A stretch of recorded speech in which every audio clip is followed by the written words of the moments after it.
Dear Tita L, ako nga po pala si Athena, 32 years old. Noong habang uma-attend ako sa kasal ng mga kaibigan ko, hindi ko maiwasang makaramdam ng kaunting inggit. Hindi dahil gusto kong magmadali pero dahil ramdam ko ng palapit ang tanong na, kailan naman ikaw? Hindi ako nagpadala sa pressure pero aaminin kong may parte po sa akin na nagsasabing baka oras na rin talaga. Tapos, dumating naman si Martin. Kayo Hindi naman po kami nagmadali. Nag-date kami, pinag-usapan ng mga bagay-bagay at hinayaan ang relasyon na lumago sa tamang panahon.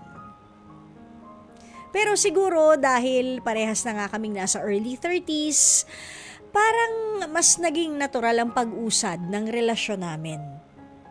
Wala naman akong nakitang dahilan para mag-alinlangan. Kaya po, nagpakasal kami at buong-buo naman po ang loob ko.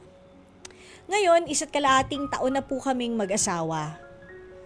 May kanya-kanya kaming trabaho at maayos naman po ang buhay namin. Pero sa kabila ng lahat, pakiramdam ko, para pa rin kaming dalawang stranger sa loob ng isang tahanan. Hindi namin gaanong napag-usapan ng mga bagay na dati naman natural lang naming naikikwento. Hindi rin kami madalas na lumalabas ng kaming dalawa lang. Parang mas marami kaming oras para sa trabaho at pagod para magbigay ng oras sa isa't isa. Kung tutuusin, normal lang naman po siguro ito. Pero hindi ko maiwasang isipin kung ganito ba talaga dapat ang buhay may asawa. Isang gabi habang nagkikwentuhan po kami, tinanong niya ako, ano ngang middle name mo dati? Napatawa ako, akala ko kasi nagbibiro siya. Pero seryoso pala, hindi niya po talaga alam. At na-realize ko na hindi ko rin alam ang middle name niya. Napaisip po ako, paano kami dumating sa puntong ni simpleng detalye ng isa't isa ay hindi na namin maalala. Alam kong hindi po ibig sabihin nito ay hindi niya ako mahal. Pero siguro dahil sa bilis nga ng mga pangyayari, hindi na namin napagtuunan ng pansin ang mga mas malalalim na aspeto ng pagiging mag-asawa. Hindi ko naman po pinagsisisihan ang relasyon namin, Tita El, pero paano ko sisiguraduhin na hindi kami tuluyang malayo at mas kilalanin pa namin ang isa't isa. More power to your program, nagmamahal, Athena. Okay, Athena. Una, siguro dahil nga sabi mo parehas kayong nasa early 30s, pareho na kayong matured na mag-isip. Kaya nung nagkayayaan na tayo magpakasal, wala nang cheche-boreche, di ba? Game!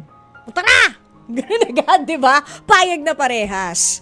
So, wala namang masama doon. Walang problema doon, actually. And yung sinasabi mo na wala kayong time para sa isa't isa dahil nga after a year and a half of being married at wala kayong time para sa isa't isa, mas marami pa yung oras sa trabaho at pagod, huwag ka mag-alala, tama ka, normal naman yon. Okay? That's normal. Natural yon. Pero sana tuwing day off ninyo, sikapin nyo naman kahit papano na, mag-couple time, yung kayong dalawa lang, magpamasahe kayo, mag-couples room kayo, di ba? Pwede rin naman kayong mag-walking sa mall. At least, ang paglalakad ay libre, it burns calories, makes you thin, di ba? Gaganda ang inyong physique, good for cardio, o maglakad-lakad kayo sa mall, sabay shopping kung may sweldo, di ba? Or pwede rin naman kayong manood ng sine. O kaya naman kahit doon lang kayo sa bahay. 'Di ba? Maging romantic kayo sa isa't isa. Pwede rin kayong mag-date sa labas, kumain kayo. Yan, mag-samgyup kayo kung gusto ninyo o kung ano man yung favorite ninyong dish. Basta 'wag niyong kakalimutan na lumabas or mag-enjoy bilang isang couple. Katulad nung mga magjowa pa kayo. Yan, para mas mag-get to know nyo ang isa't isa. Kasi 'di ba, yun yung isa sa mga question mo eh. Hindi mo pinagsisihan pero paano mo sisiguraduhin na hindi kayo tuluyang malalayo? 'Di ba? And mas kilalanin pa ang isa't isa. It is through these little conversations in the dining table or through text messages kapag magkalayo kayo dahil parehas kayo nasa trabaho. It's by saying I love you. Take care. Sleep well. Did you sleep well? Oh, ganun. How's the food? Masarap ba? Oh, ganon. Yung mga simpleng bagay na yon makes you fall in love with that person more, hindi ba? Para mas makilala mo rin si Martin. Okay, dito tayo sa sabi mo nga parang you don't know him enough. Tapos nagpakasal na kayo agad. I think you know the basics about him. 'Di ba? Like, yung pamilya niya, yung mga favorites niya, favorite kulay niya, favorite dish niya. Pero, the good thing about this is, 'di ba, 1.5 years na kayong kasal. Eh di, ibig sabihin, you have a lifetime of togetherness, as in two. You have a lifetime of togetherness, TWO at TO-getherness, di ba? You have a lifetime of togetherness to spend to get to know each other better. So, huwag ka mag-alala.